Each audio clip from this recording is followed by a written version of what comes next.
if I may make a suggestion when talking about illegal immigration, I think conservatives have missed an opportunity for a long time. First of all, don't call them migrants, they're not. But secondly, we need to stop saying, oh, they're taxing our social services. I hear people say that. You know what the left says? Okay, great, just raise taxes. Oh, I'm against illegal immigration because they're filling up our schools or our emergency rooms. Oh, okay, well, we need to build more schools and more emergency rooms. Oh, I'm against them because they're voting for Democrats. I'd be against it if they were coming across the border wearing MAGA hats. I'm against illegal immigration because first it's breaking the law. Oh, we'll just change the law. Now they're not breaking it anymore. Voila, done. Okay, you want to know the number one reason why? It's changing our culture. Dangerous thing to say. But it's the most important thing to say. Culture is everything. By the way, not skin color. Skin color means nothing. It's culture. Now, we never talk about culture, so people don't know what it means. There's a lot of different aspects to culture, some good, some bad.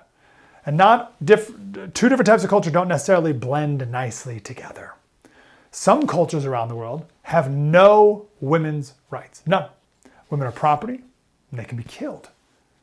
Who are you to say that's wrong? That's their culture. But it's not our culture. They're called honor killings. So do we want people in our country or in your neighborhood who believe in honor killings? Oh, it's just their culture. Who are you to say that that's bad? There are cultures that have a more chivalry-based culture. Some are more misogyny-based.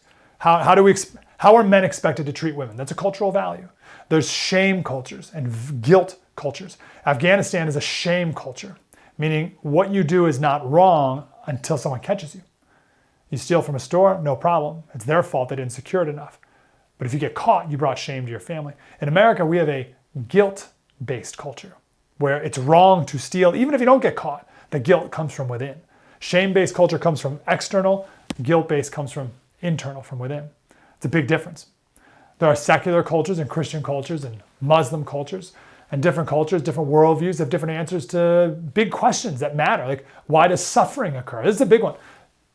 Why does suffering occur? Okay, well, Christianity has an answer to that. The Hindus have an answer as well. They believe it's karma.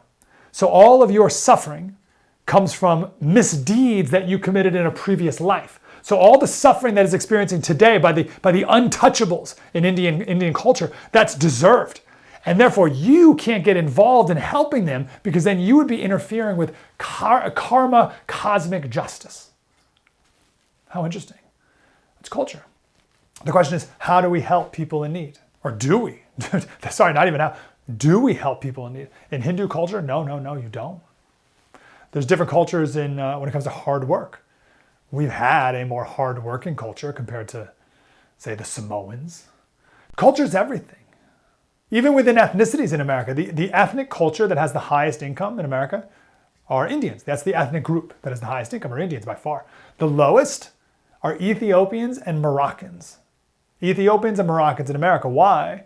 Moroccans aren't black, so it's not race. What is different about Ethiopian culture and Moroccan culture that has resulted in them having the lowest income of any other ethnic group in America? And what's different about those cultures from Indian culture that makes them by far the highest? I just want to reiterate again, it's not race. Here's Joe Biden talking about race. The world's changing, John. And the fact is, we're going to be very shortly a minority white European country. White doesn't mean anything. European, perhaps, because European means that has reference to a type of culture. Now, there's different cultures within Europe as well that matter. Not only where did immigrants come from Italy, but northern or southern Italy, big difference. Read about, Thomas Sowell has amazing books all about this. Culture matters. Culture is all that matters.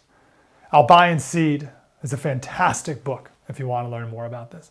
And the author talks about different folk ways. These are just different aspects of culture that exist. And we don't think about these because we just live it. We have it. We have our culture. We don't even realize it. It's like a fish not realizing it's swimming in water.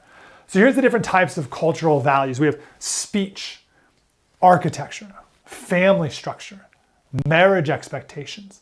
There's the whole list right there. Gender, sex, views of child rearing, age, respecting elders, or we have a youth-based culture in America. How cultures view death, religion, learning. Do you value education or do you not value education? Cultures are different.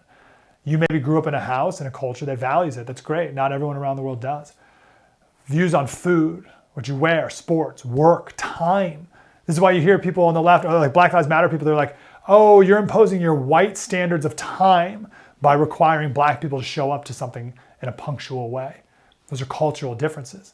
Have you ever been to Puerto Rico? There's no such like island time, right? These are different. Wealth, hierarchy, order, the idea of views on freedom, like these are all different cultural values. And this is what we need to consider when it comes to immigrants and who we let in. So let's talk about our new friends from Venezuela. I had a caller on my radio show on SiriusXM say her friend is from Venezuela. And she said that the men in Venezuela, they have a culture of machismo. So it's a very prideful, strutting masculinity that is easily offended and expects to be waited on. Do we want that here? Venezuela also has a culture of corruption, right? You got to pay people to get stuff done. You want that fixed, you got to pay them a little more. You got to write that stuff. Do we want that here? I don't. People aren't prepared to talk about this though. Because it's like, oh, you're talking about race. No, it's the opposite of race. It's the opposite. But also people don't want to talk about it because they don't even know what our culture is. And we've been trained that all multiculturalism is good. No. We've been trained to think that all cultures are great and exciting and wonderful. No, wrong. Some aspects of our culture are very bad. I'd like to change too. But that's also the good news about culture. You can change it. But most people don't know, they can't recognize or identify what we are, who we are. And they certainly can't recognize who we should be. If you just grew up in a certain town in America with a certain culture, you don't even recognize that, wow, I grew up in a culture that values hard work and values humility and is chivalrous to women and values education and wakes up early and goes to work. Like you don't even know that until one day you live in a neighborhood now that's full of people who don't value hard work, who have machismo, who are misogynistic towards women, who don't value education. Like, oh, geez, when did this happen? Oh, it's because they're that race. No. Culture. And we know this is true. If you're looking for a roommate, you want to find a roommate that matches your culture, right? Do you want someone who's neat or do you want someone who's messy, who goes to bed late or goes to bed early, exercises or plays video games, right? You want a culture that matches. It's the same for our country. And just to reiterate, not all cultures are all bad or all good. There's some good things about different cultures and bad things about different cultures, and we can pick and choose, but that's my point. I'd like to pick and choose. I'd like to do a worldwide inventory of different cultures and different pros and cons. That way we can say, hey, this culture of these people actually assimilate really well to our culture. Or this culture of, let's say, Japanese people from this part of Japan, we want to be more of that. So let's bring those people in. Or these people from this section of Kenya, wow, their culture is this, and we love that. We want more of that in our culture, so let's bring more people in from that. Or I'd like some thoughtfulness to it. But we don't know who we are. We don't know what made us the greatest country in the world. We don't even know the cultural values that made that happen. All we're told today is that we're the worst ever. We can't judge anyone. So we got to let everyone in. So don't worry about the argument. I mean, listen, these are arguments to make, right? These are reasons to be against illegal immigration, like taking our jobs and lowering wages and filling up emergency rooms in schools. Yeah. But how are these people changing our culture? So we need to identify what made us the greatest country in the world. Who do we want to be? And then look at cultures around the world and recognize what their pros and cons are, and then decide if that's what we want more of. So the number one reason to be against illegal immigration is it changes our culture.